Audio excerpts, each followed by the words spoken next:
So, good morning, good afternoon, and good Mhm, evening to our dear nurses. I'm Kia Grandison, Nursing's Marketing Associate, and I'll be your Grandison Espresso Lounge host for today. So, this is your virtual coffee table, a place to catch up with you, our nurses, therapists, and partners. We encourage you to share your voice and experience to educate and inspire Filipino nurses that no hashtag American Dream is impossible when you have the courage and the right partner. Grandison, USA. So we have here our special guest all the way from New Jersey, USA, si Nurse Myra. So, hi Nurse Myra, on behalf of Grandison, no, before we start, we would like to thank mhm, you for giving us this opportunity to have you as our special guest here in our Grandison Espresso Lounge. So, Nurse mhm. Myra, can you kindly introduce yourself to our dear nurses na nanonood po, no? From your state of deployment, when did you arrive, and how many years have you been working with Grandison? Ayan. Mhm.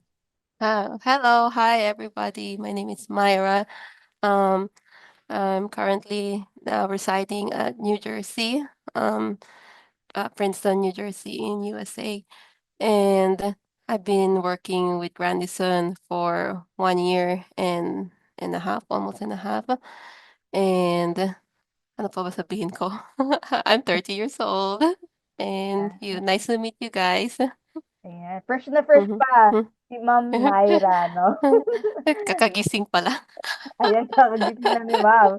So, Ma'am, how are you so far in the US? Ayan. So, let's make this uh, a bit more of kamustahan kung ano na yung situation mo dyan sa US Mhm, after being there for a year and a half, no? So, how mhm. are you, Ma'am, so far? Okay, so far doing well, coping well sa work. Actually work is life lang dito.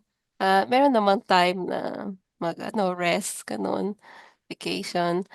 Um, Yun, madaming nangyari. Siguro, ano, madaming madaming na-learn sa work, especially paano new environment.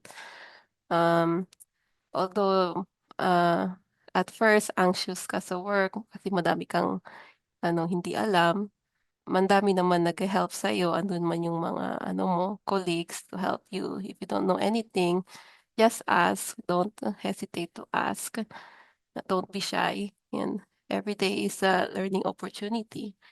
Ngayon, if you made mistakes or if you commit mistakes or failures, it's okay because from there you will learn. That's how you learn. And yeah, always keep in mind that every day is another opportunity to learn. Okay. Ayan. So, Mm-hmm. that's so nice to hear, no, Nurse Myra. Mm-hmm. Feeling ko yung mga nurses natin, nagsisimula pa lang Mm-hmm. ng interview natin, medyo inspired na Mm-hmm. sila.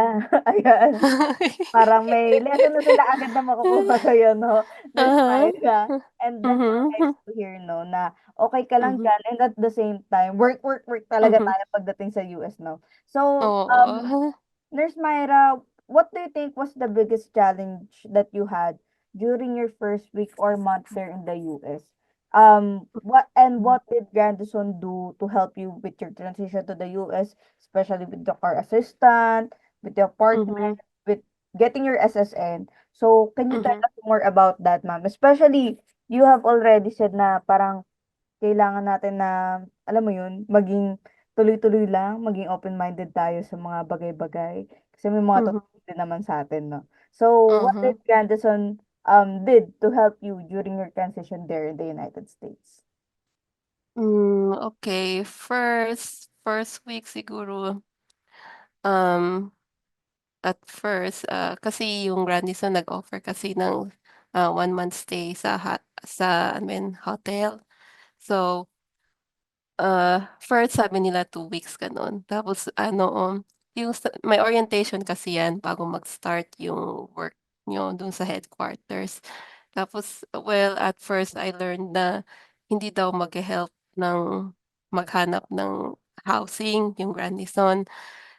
Pero mag-help sila ng financial assistant, parang okey lang mag-loan sa kanila ng money, mag-help sila financial assistant para pangbayad sa kaka-start mo sa house kung mag-move in ka. So, okey naman yun sa akin, parang ano, parang hindi ko naman yun need. Ah, pero yun talaga yung maghanap ng house. So, ako rin nagse-search-search ako sa Facebook saan puwede makapag-move in ng bagong apartment. Pero mahal talaga dito sa New Jersey, parang wala kang makahanap ng apartment below $1,500. So, yun positive lang, hanap-hanap lang hanggang until ano, makapaglipat. Ayun, nakahanap naman, kaso mahal. At first mabigat sa bulsa, pero go lang, yun talaga, no choice. Tapos yun, mahirap maghanap ng bahay, especially walang assistance. Pero andito naman kasi relatives ko, so nag-help sila sa akin mag-choose ng place to live. And then, car assistant naman, um, yung Grandis na nag-o-offer sila ng advantial. But I did not accept the offer kasi andito naman yung relatives ko. So, sila nag-help sa akin mag-choose ng car and, what else, yung sa SSN pati sa green card naman, sa'kin ewan ko sa iba parang, wala silang problema doon. Kaso sa'kin nagkaproblema ako, eh. Parang after 2 months ko pa na-receive yung ano ko, green card pati SSN. I don't know kasi from London kasi ako nag-apply, parang hindi ata Hmm. direct yung ano, application, parang hindi sila nag-communicate sa Social Security Office. So, nag-apply ako again dito sa USA. So, ako pa yung nag-advice sa'kin yung Grandison na tawagin ko yung immigration para mag-apply ulit ng green card. So, yung tawag-tawag ako, nag-ano, biometrics again. So, sa iba kasi nakukuha nila after 2 weeks siguro or after a week. Sa'kin hindi yun, nagkaproblema pa after 2 months ko pa na-get yung ano ko, SSN pati green card. Pero yun dumating pa rin kahit matagal.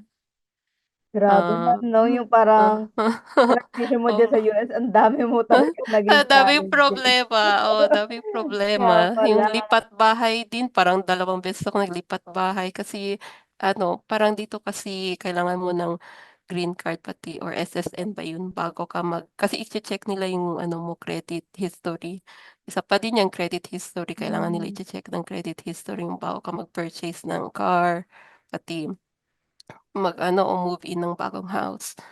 So yun, madaming problema pero yung pagkatagal-tagal inisip mo na parang ano man yung nangyari, ay, Gra daming setbacks pero na-overcome naman din. Hmm. grabe ma'am, ang dami palang nangyari talaga na challenges Hmm, sa'yo 'no. hmm, Parang hmm. first first dating mo palang sa US, eto na problema mo 'no. Oo, oo. Pero at least ma'am, we're very proud of Hmm, you kasi hmm, nadaanan mo lang siya at naka-survive mhm. ka sa mga gano'ng challenge 'no. So siyempre mahirap Oo. din yung na-anxiety ka na sa SSN mo ta's naghahanap ka pa Hmm, ng apartment. So isa din mhm, po talaga sa pinakaproblema 'no when it comes to mhm, transitioning to the US is the finding the apartment. So mhm, you're lucky to have your relatives there talaga pagdating sa US mhm, 'no. mhm. So Opo. ma'am, since you have those challenges regarding your transition there in the United States, if Mhm. ever 'no, na yung parents niyo po ba is kasama niyo diyan sa, state ngayon or hindi naman? Ah, not yet pa. Kasi So before makuha mo yung parents parang need mo maging citizen muna. So, waiting mo ng 5 years. Pero yung mga kapatid ng ano ko, mom ko andito. So, sila yung mga hmm, relatives ko, sila naghe-help sa akin. wow. Hmm, So ma'am, sa tingin mhm, niyo po mhm, siguro if ever 'no, there's a mhm, chance na madala niyo agad si parents niyo or yung mga siblings niyo 'no, diyan sa US, mhm, would you recommend po na bringing mhm, them right away, your family there in the United States? Especially with the challenge mhm, that, you've, encountered diyan during your transition po in the United States? mhm. Actually puwede naman mag-apply sila ng tourist visa. Pero I'm not sure kung madali ba mag-apply diyan from, Philippines. Kasi, yung jowa ko kasi from London ano, kaagad siya nakakuha ng ano, US visa Wow. from opo. Opo, madali lang makakuha ng visa sa ibang place, pero sa Philippines siguro mahirap. Pero kaya lang, siguro apply-apply lang.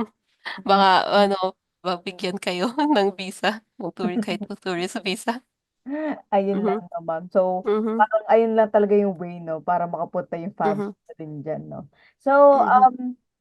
how did you prepare ma'am for your first day of work? Ayan, usapang work naman tayo since sabi mo, work, work, work ka diyan sa US.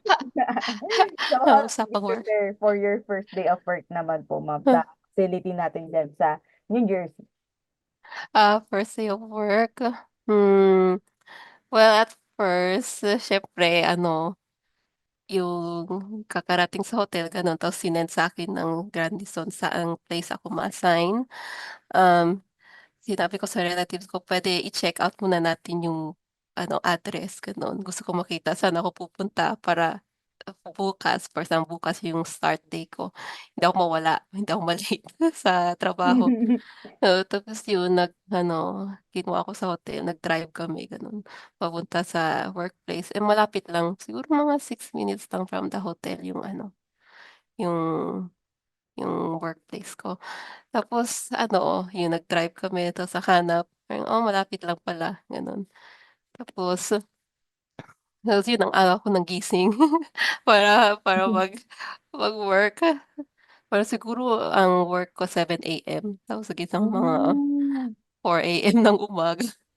grabe Pero super daw excited ka super ma'am. excited para mag-prepare gano'n. Tapos, yun pagpunta ko sa work ang early ko tapos ano dapat 'di ba 7 AM yung Opo. starting. Parang napansin ko ano, parang hindi sila masyadong strict siguro sa time that time, mm. Antay-antay ko 7 o'clock ta's dumating mga ano, mga workers mga 7:30 na, pero dapat usually 7 AM.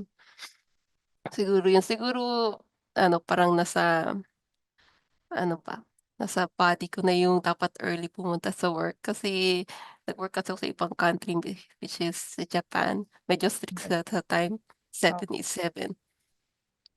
Tapos yun, kaya parang, oh, ganun ba parang feel ko nasa ano ako, may Filipino time pala dito sa USA. Usog din po Sorry. pala sa kanila 'no, ma'am? Oo, sabi Filipino time pala dito sa USA. Tapos yun ano, first day shadowing, may kasama ako, ano merong parang preceptor siya magtuturo sa'kin sa mga bagay-bagay, magbigay medication gano'n, sa charting. Um, Yun, buti na lang siguro may experience ako, mag-work at least, as a nurse kasi first work ko kasi is, caregiver tapos nag-transition Hmm, to nurse talaga. Andun kasi ako sa London, nag-work as a nurse. Yun yung talagang first experience ko as a nurse. So, may background doon, nagkaroon ako ng background knowledge paano ba talaga mag-work as a nurse. Pero iba iba pa rin yung setting sa London pati sa USA, mag-work as a nurse kasi, like yung mga IV medicine gano'n walang gano'n sa nursing home sa London. So yun, madami pa rin ma-learn kahit although may experience ka na, yun lang ang masabi ko. wow. So, that's so Mm, nice to hear 'no, Miss mhm, Myra 'no, na at least mhm, ikaw, before you mhm, go there to the United States is talagang may mhm. experience ka. So, parang Oo, advantage po talaga. recommended talaga may experience ka as a nurse, ano, mag-work as a nurse kasi parang kapag zero siguro puwede naman 'pag zero, pero yun manginig talaga 'pag wala talagang alam, oo. So, maganda talaga may Hmm, experience kasi para may mm, advantage ka hmm, on the knowledge mm, sa pag-asikaso po hmm, ng mga patients 'no. So, mm, how's your work there naman hmm, ma'am, as of now sa hmm, US 'no? So, aside from your hmm, first day, kamusta naman na yung mhm, parang medyo nasasanay ka na sa partnered facility. So, can you Mhm, give us a little description kung ano po yung mhm, ginagawa niyo diyan sa as a nurse diyan mhm, sa skilled nursing facility po natin 'no or sa SNF? mhm. Ayan. Okay, job description, yun assessment, vital signs, admission, discharge, uh, medication, med pass ang tawag gano'n.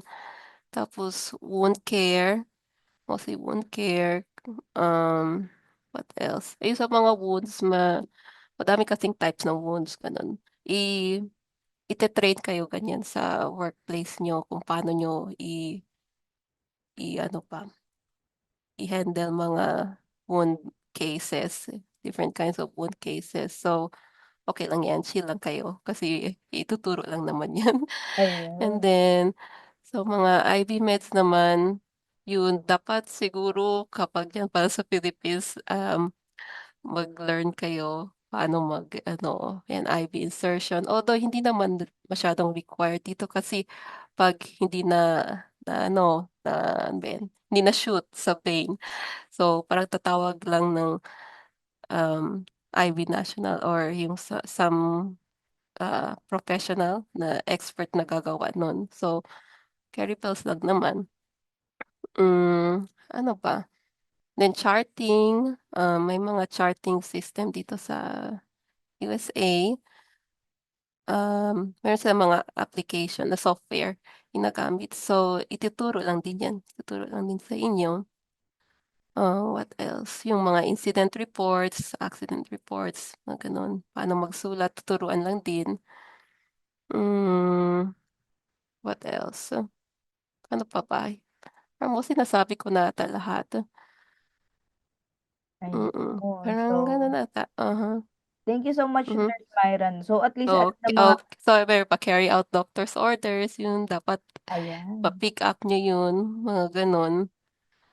Mm, So, that's so mm, nice, no, mhm, Nurse Myra, for giving us the cutting background sa ginagawa niyo po dyan mm, as a nurse sa ating skilled nursing facility. At least, siguro sa mga nurses hmm, natin na nanonood as of now po, no, is mhm, nagiging aware na sila na, ay, ito pala yung gagawin kong trabaho pag sa skilled nursing mhm, facility ako, compared siguro ng nagwo-work sila sa hospital, no? So, at the same mhm, time, ma'am, so, given that we all know there is a nursing shortage diyan sa US, mhm, how does mhm, this affect your RN patient ratio and what adjustments? So if any, did you make to cope that adjustments po when it comes to mhm. the nurse patient ratio? And as of now, ilan po ba ang nurse patient ratio natin diyan, ma'am, sa ating Ah, facility sa New Jersey? oh, okay. So, when it comes to nurse-patient ratio naman, it depends kung anong, unit ka ma-assign. Like for example, subacute, lagi ako sa subacute. Um, Normal is 10 to 15, minsan mag-extend kami to 17, gano'n. Tapos 'pag, sa long term ka naman or dementia, doon madami kasi medyo stable mga patient. So usually nasa 25 pataas or meron nga 20 pataas. Sa dementia naman usually mga 30 siguro 'yan, or sa long term din aabot ng 30, opo. So gano'n, ano, manageable naman siya. At first parang ano, yung parang feel mo mabagal ka magbigay ng medicine, mabagal kang mag-ano, gano'n, gano'n. Pero nale-learn naman siya, the more you do it parang Mas nagiging confident nale-lessen, ka? opo, naging Opo. confident ka, mm, yun. Pero be careful lang, parang assess na masyado yung pasyente kasi akala mo stable, yun pala hindi. So Mm. yun, kung may makita kang unstable patient, yung vital signs hindi okay, gano'n, may fever, may in pain, gano'n, kaagad dapat ano talaga, report yan agad sa manager and then sa doctor para mabigyan ng right intervention. Ayan. Mhm, Ayan, so sa mga nurses po natin diyan, alam na natin yung mhm, nurse-patient ratio, and at mhm, the same time, mm, Nurse Myra, hmm, pagdating sa nurse-patient ratio, like you've said, mhm, iba-iba talaga kung it depends mhm, kung saan ka po talaga mhm, ma-assign, no? So, mhm, Nurse Myra, how was the training given by the facility?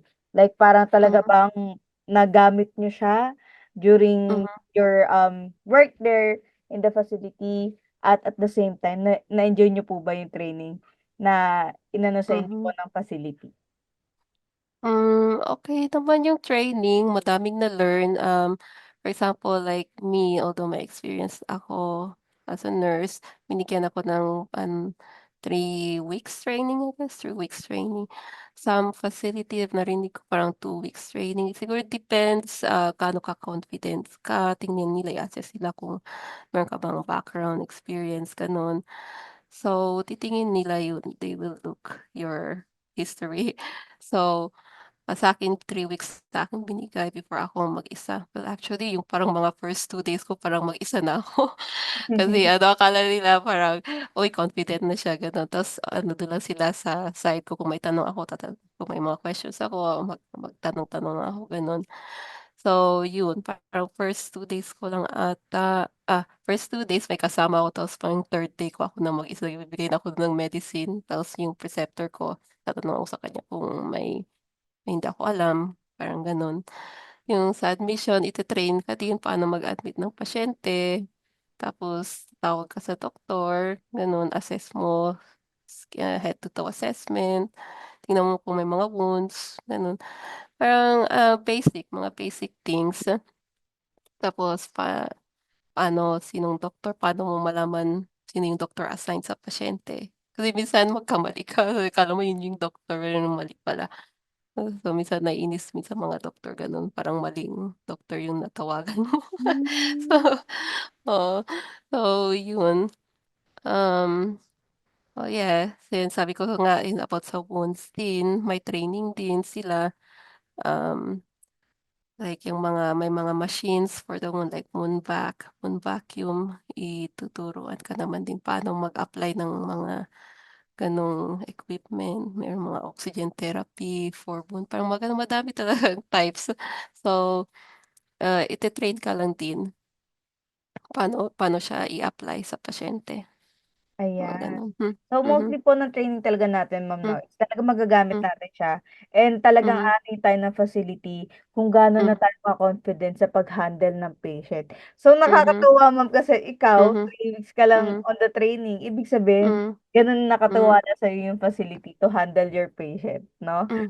So, Ma'am, do you Mhm, recommend, hmm, katulad po ng mhm, usapan natin kanina when it comes to the mhm, experience, do you mhm. recommend to our nurses before going to the United States is for them to have an experience first before talagang Oo, mag-go to yes, work na sila sa yes. US? Yes, kailangan nila na for me personally, yes, kailangan niyo ng experience para hindi nganga sa trabaho. Oo, although okey naman siguro ah, may friend ako na yung parang work nila sa BPO gano'n, okey naman siya ano nakaka-follow naman sa workflow, mm. Pero yun, for me kailangan talaga may experience para familiar kayo sa mga medications, gano'n yung brand name pati generic name, mga gano'n yung effect niya sa pasyente and ano pa, yun, paano niyo mag-handle ng family especially mga family complaint. Oo, minsan mas makatakot pa ang family kaysa sa pasyente. So yun, communication, how to communicate, with people. Yung English parang male-learn lang yan siya along the way, yung kahit hindi ka confident sa English mo, okey lang yan, carry lang, male-learn lang yan. Ayan. So, sa mga Mhm. nurses natin, carry lang, 'no? Mm, Pagdating sa mm, US, lahat 'yan matututunan natin. Pero hmm, as mhm, per Nurse Myra, mas hmm, maganda talaga na may hmm, experience ka kasi it mm. is a way of your advantage when it comes to going there sa Oo. US. Uy, Para especially alam nila na RN ka, sorry ha, especially alam okey. nila RN, alam nila, akala nila madami ka talagang alam. So minsan sila nagtatanong sa'yo tapos wala ka ding alam. Parang, nga nga ba? So, Oo. pakiramdaman Hmm, na lang po hmm. tayo. Oo, Oo, kaso parang minsan magte-train sa'yo LPN, eh, mataas yung RN kaysa sa LPN. Parang inisip nila, "Uy, madami 'tong alam kaysa sa akin." Tapos wala ka palang experience, parang gano'n ba, parang minsan nakakahiya. Grabe. So, Mm, ma'am, hmm, how was your relationship with the facility? Like with your boss, hmm, sa mga higher ups po natin diyan sa facility, and especially sa mhm, mga employees na kasama nyo, when it comes to the CNAs, LPN. So, kamusta naman, mhm, ma'am? Medyo friendly naman po ba mm, yung approach nila sa'yo? Or may mhm, na-encounter ka na problem na kailangan mo nang lapitan mhm, si Grandison to help you, na masolusyonan yung mhm. problem po ninyo with the facility? Meron naman may problem yun ako one time kasi parang feel ko ano, ako na lang lagi yung tinatawagan kapag may kulang silang tao tapos parang for example 8 hours yung duty na-extend lagi to 16 hours kasi walang tao. Tapos yung parang ako kasi yung bago pa lang ako parang nahihirapan akong mag-refuse kasi siyempre bago parang go lang gano'n, kahit pagod na go lang. Pero meron yung one time parang 8 hours na ata parang 8 days na ako nagse-straight tapos Grabe. parang oo 8 days, 8 days ako straight gano'n tapos 16 ng 16 tapos wala daw tao, eh, nainis ako that time talaga parang hindi na 'to tama. So nagsumbong ako sa Grandison, sabi ko ano, tapos parang feel ko na pino-force na ako nilang magtrabaho or siguro that time stress na talaga ako. Nagsumbong ako sa Grandison, sabi ko ano, parang feel ko this is not right. Parang ano na siya, parang ano ba 'yun, Sobra na, abusado exceeded na. sobra na, abuse na 'to, hindi na 'to siya Opo. tama. So 'yun ano, yung Grandison naman nakiusap sa facility tapos medyo nag-ano sila parang nagdiretsuhan naman sabi nila ano, isusulat ko daw yung schedule ko, anong gusto ko. Parang naging medyo ano sila, naging Wow! medyo natakot sila, gano'n. Tapos ikaw, depende naman sa'yo kung gusto mo ano ka, overtime or hindi. Pero yan, madaming bills, madaming naghihingi sa Philippines. So yun, OT na lang. Pero uy, ano, yung mga OT na yan, minsan makatakot din kasi yung tax at the end of the year. Malaki ang Hmm, bayad ng tax. So, yun lang. ingat-ingat lang. Ingat-ingat lang. Ayan. So, Mm, Nurse Myra, no, it's nice to hear that nung naka-encounter ka po na problem, is Grandison mm, was still there to help you, no? hmm, Na mhm, maayos po yung problema niyo, especially when it comes to the overtime, no? Na baka kasi mm, some of our nurses, siguro yung mga nurses natin na pupunta din diyan, maranasan nila, at least aware po sila na Grandison will mhm, still help them when comes na magkaroon sila ng problem with the facility. So, mhm. since Grandison help you when comes to encountering that kind of problems, no, with your facility, Nurse Myra, what is the Mhm. best thing that you can say about working with or in Grandison po? The best thing working with grandson? Yes. Ah, ano ba? Wala na akong masabi. Sorry. Um, ano ba, best thing working with grandison, approachable naman sila, and you have problem, gano'n, magre-reply sila agad. Tapos ano ba? Wala akong masabi, yun approachable sila, agad sila Medyo mag-reply kasi unlike pa ibang facility kasi, ano ba, I mean not facility, unlike other agencies siguro na parang walang pakialam, siguro once na-deploy ka, wala silang pakialam sa'yo, hindi na nangangamusta. Yun, okey nga na ito may opportunity na nangangamusta sa ano, sa mga na-deploy like me. So, wow. mhm, At least, no, hmm, Miss Myra, that's still nice mhm, to hear na at mhm, least si Grandison malalapitan mo pa rin, no? So, I think mhm, that's the best thing about Grandison na hindi kayo papabayaan kahit na na-deploy na kayo. So, mhm, Nurse Myra, since we're hmm, talking about you, your mhm, experience, so can you mhm, flex yung mga tourist destination po na napuntahan po ninyo diyan mhm, sa New Jersey, or siguro kung nakapunta na kayo ng ibang states, or do you mhm, have any investment na na Mhm, talagang na-earn mo because of your hard work in your year working in the US? And why did you mhm, choose to go to that destination? Or why did you choose to have this kind of investment then sa US? If ever po na meron na. Especially mhm. masipag ka ma'am mag-OT, no? Ayan. Ah, siguro investment, I can say investment is car kasi, need talaga dito may car especially, New Jersey, mahirap yung public transportation dito. Although may mga bus naman, pero parang in 1 hour, one time lang siguro dumadaan lang yung bus, eh, hindi magtugma sa schedule ng workplace. So, kailangan talaga may car and mag-visit ka sa relatives mo, gano'n. Nakakahiya naman kung sila pa mag-drive sa bahay mo para kunin ka. Ang drive nila 1 hour tapos babalik 1 hour. So yun, kailangan talagang mag-learn how to drive dito. And although hindi siya parang, masasabi natin na wants yung car, it's a necessity na, it's a need. Kailangan talaga marunong Hmm. mag-drive, Mhm. gano'n. So yun, best investment is car and, to flex ano yun, travel na Yeah, travel ginawa ko destination, ma'am. yan. Dami naman ako nakapunta ako nung last year sa Canada kasi may wedding yung sa family namin.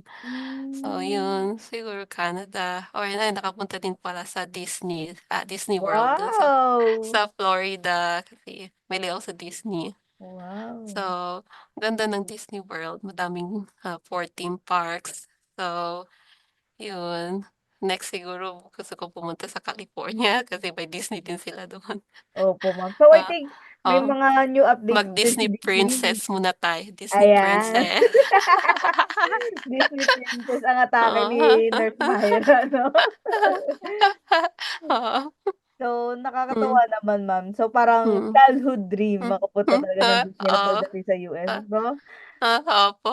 Mm, Ayan. So, thank you so much, Nurse Myra, for hmm, giving us hmm, a flex ng iyong hmm, tourist destination. Siguro, ma'am, kung hmm, ako din, 'no, hmm, pupunta din po ako mhm, ng US, ayan ang hmm, unang-unang tourist destination hmm, ko sa bucket list ko, as a fan oo. din ni Disney.